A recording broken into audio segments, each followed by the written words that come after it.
Hey, Graziano, it's Sam Darnold's Super Bowl in London. Will he get revenge against the Jets? I say no. I picked the Jets, and just to throw it back to the last segment, no. Were you sober? Is that a gummy pick too? I think that the Vikings are 4-0 and they're playing great, but they're not going to win all of their games. I think it's a get-right game for the Jets. I think Sam Darnold getting pretty close to turning the ball over a little bit. We saw it last week in Green Bay. I think the Jets win the game. For what it's worth, he did beat the Jets as a Carolina Panther as well. Bart, speaking of the Carolina Panthers, will DJ Moore get his revenge against Carolina with the Bears? Revenge? This is empathy. Like, oh, bless her heart. He went to a better city, his girlfriend looks better than the old chick. Like, it's like I hope you're happy. It's like one of those. He's empathetic right now. And you walk away with the God bless you. Yeah. The best revenge is living well. DJ Moore is living better, that's for sure. All right, RC, the big one that everyone has their attention on. Will Stefon Diggs get revenge against the Bills? Yeah, I believe he will. I think the Houston Texans win this game. And the one thing I do love about Stefon Diggs, who's been voted the captain in Houston, is that this team rallies around him. This team sees him as a mentor. He's been able to rebuild some of the things that we heard out of the Bills locker room in his new destination. And I think they'll play hard for him. And I also believe he'll play well against the Buffalo Bills. All right, I want to dive into this one, but first let's hear from the two guys, because everyone will talk about Stefon Diggs and Josh Allen and all the rest of that. Of course, the two of them talked about this matchup themselves this week. Block out the noise. A lot of other people are going to feel away or have a lot to say about X, Y, Z, and I don't mind. I'm not mad at it. I try not to get into the back and forth about the opinions or personal how people feel. It's a job. I got a job to do. Just try and get it done. I got a lot of love for him. I still do. The things that he did for me in my career and the things that he did in the Buffalo Bill uniform won't be forgotten anytime soon, especially from me. So that's how I look at it. That's how he looks at it. How do you look at it, Ryan Clark? That he might be looking at it when he sees Stefon Diggs on the other side, and it's like you lost your ex-girlfriend and her new boyfriend got buku money, and she went to the Dominican Republic and got a BBL and new lips. Right? You look and that's when you turn to your homeboy and you be like, Graz, she don't look that good, huh? And then Graz got to lie to me to make me feel better. Right? Because yes, right, she's thick, yeah. Because you think about this. You think Josh misses him, is what you're saying? I think he will this week. That's how I read that. Yeah, what he was saying. Yeah. I think he will this weekend. And here is why I say that. It's all fun and games when you can distribute the ball to everyone and everybody's singing Kumbaya because this guy got 3 catches, this guy got 2 catches. But when the Baltimore Ravens jump out on you early and you need somebody that can go make a play, you need someone that can go win, you didn't have that guy. It's like a basketball team, right? When you're running the motion offense all through the game, and they're like, you never know who's going to be the guy, who's going to take the shot. And then you get to the end of the game and that team doesn't know who's going to take the shot. Right. You can be in that position as well when you don't have a number 1 receiver. And I feel like that's where the Buffalo Bills are now. And even with Stefon Diggs not being the number 1 choice in Houston, he is by far better than every option in Buffalo. Yeah, Nico Collins is the best receiver on Houston, but I like that analogy because, if you look at the Warriors for all those years they're winning championships, you never knew who was going to get the open look, except at the end of the game, it was always Steph, right? And sometimes Clay, but they knew who they wanted to go to at the end of the game. Has Buffalo lost that? Last week, going in. Okay, go ahead, Bart.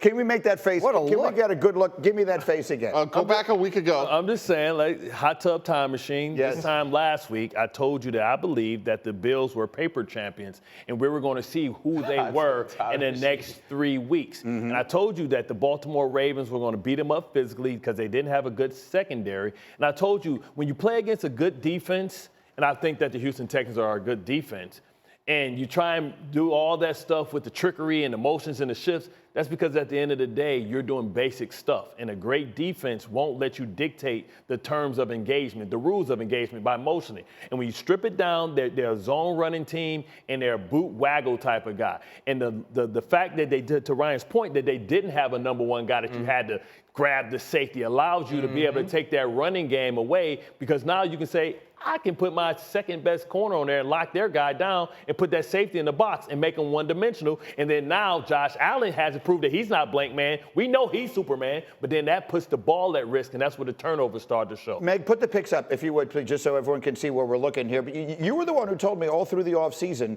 that the Bills needed to make a move for a wide receiver. Of course, they drafted Keon Coleman early in the second round. Outside of that, they didn't. Do they have enough?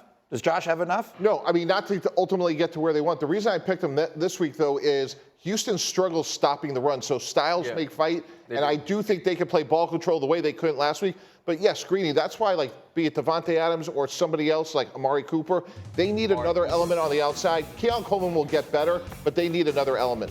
No, I think he's exactly right. When you look at this team, we watched Kyle Hamilton be around the football, around the line of scrimmage all week last weekend, and whether it was Marlon Humphrey or Brandon Stevens, we watched these dudes stand across from those Buffalo wide receivers with no fear at all. And one of the best quarterbacks in the NFL is on the other side, and you had no fear of the pass game. Houston's 3-1, but they haven't quite looked like we expected them to yet, right?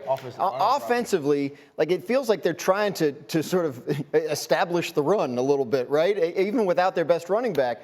I think they're better off just chucking it, Buffalo does not want to get in a shootout with them. They don't have the weapons, and Houston does. So I think that's what you'll see. Nico Collins is leading the league in receiving yards. Yes. He's their number one receiver. Stefon Diggs, from everything I've been told in there, doesn't mind. He's happy to do the underneath stuff and over the middle of the field. So everybody's getting along there. And if I'm Houston, I think I lean on C.J. Stroud and those receivers. Can I ask Ryan, is C.J. Stroud the new girl with the BBL with the big in this game, which, by the way, is a Falcons single-game record. It's also the second most in any primetime game since the 1970 merger. Only Tom Brady had ever thrown 4 more. So when we talked about this earlier, guys, it's been such an interesting. It's only been 5 games, but Kirk Cousins has had a fascinating tenure in Atlanta, right? Yeah. He gets moved there. He gets all the big money. He's going to be the piece that unlocks them. Then they draft Michael Penix. Then it starts badly. What was last night? Last night was the way it was supposed to look. If you go out and spend the money they spent to sign Kirk Cousins, and you say, we've drafted all these guys in the top 10, and it's time to find a quarterback that can unlock their talent. Drake London, Kyle Pitts, Bijan Robinson. Last night was what it was, with the exception of Bijan, he'll get there, is what it was supposed to look like, right? Like Kirk Cousins delivering at a high level, and he absolutely had to win this game. Now you have a team that is still, he's getting better each week in terms of his health. He's coming off a torn Achilles tendon on his plant foot, right, his right foot. So that took a little while for him to get used to playing again, and now obviously it looks like he is. And now you have banked division wins against New Orleans and Tampa Bay early in the season when you're not even yet playing your best. Huge for Atlanta. I think that's the big piece, the confidence this has to give this team to have 2 back-to-back NFC South wins against the New Orleans Saints, who were playing amazing through the first 2 weeks, and now the Tampa Bay Buccaneers, who are coming off of a demolition of the Philadelphia Eagles. But Kirk Cousins looked washed, right? Like, I was having questions. Can he push the football down the field enough? Can he protect himself enough inside the pocket by using his legs? And then last night, the way that he got the football out of his hands, the anticipation with every single route, it showed. And I don't know what the hell that was, too, waving his hands in the air like that. By my standards, that was good dancing. Yeah, we swag surf much lower than that. He got to get it in the knees, but I know he might have some tightness in his ankles. What Kirk Cousins did last night, though, was perfect. Honestly, it was a big game against a team in Tampa Bay that were playing great offensively, and he needed to continue to find answers, and he did that the entire night. The key to me was Kyle Pitts and Drake London, 19 catches for 242 yards, and on the night, Kirk Cousins had 371 yards in the middle of the field, 100 more than any other team this year. And from a roster construction standpoint, it is so hard to find one person that could have the physicality match, let alone 2. You know, we talked in the break a little bit about how good is Sauce Gardner. Look, Derek Stingley, arguably the best. There's very few guys that can match up with these players. If they can protect Kirk Cousins, to RC's point, it's going this direction. And if I'm a fan of the Falcons, Greeny, the Falcons of last night would have crushed the Falcons of opening night against the Steelers. Yeah. That is meaningful. That shows you there's good progress going on there. That's a well-made point. So, okay, so then let's do this. Because Graziano mentioned that they've banked 2 division wins. You got New Orleans has looked pretty good. You will see them Monday night against Kansas City. The Buccaneers have looked really good. They looked good last night. Baker Mayfield has played great. And the Falcons now look like they're catching their stride. Who's the best team in that division? Ooh. I mean, it's tough because it's a week-by-week league, but, because they've already beaten the two, then I have to give the edge to the Atlanta Falcons. We always used to joke that Kirk Cousins was solar powered because he came up small in the primetime game. Solar power is crazy. But this is the reason why they like ball anybody in else there. ever said that. Well, by we, I mean me. But you talk about unlocking the young talent. That was the key, right? Because the ball goes where the defense dictates. He wasn't bothered by the NEBA defense, by the aggressiveness of Todd Bowles. He knew exactly where to go with the ball. And you have the guys that are number ones. But it's the Darnell Mooney's, to me, that really is the big surprise because he gives them an element, that sudden quickness, that other players on that team don't have. And listen, they showed that they were all in. They went out and traded for Justin Simmons. They brought in Matthew Judon. This tells me that they believe, not what we believe, that they're not far away. But Greeny, I would say when you look at this division, they cannot rush a passer at all. Oh, you got a solution to that, correct? Yeah, I do. Go get Hassan Reddick, like Joe Douglas, New York Jets. Cut your losses. Go get Devontae Adams. Use that pick. Look, if I'm the Atlanta Falcons, you're right. They went out, they got Simmons, they got Matthew Judon. Don't stop there. Like, your flaw is so clear. Let's understand, last night's game ended in regulation with Atlanta possessing the ball, and they possessed the ball in overtime. They can't stop anybody. They have 4 sacks on the entire season. Yeah. So to me, we keep talking about Devontae Adams as an unexpected opportunity. If I'm the Falcons, like, why stop now?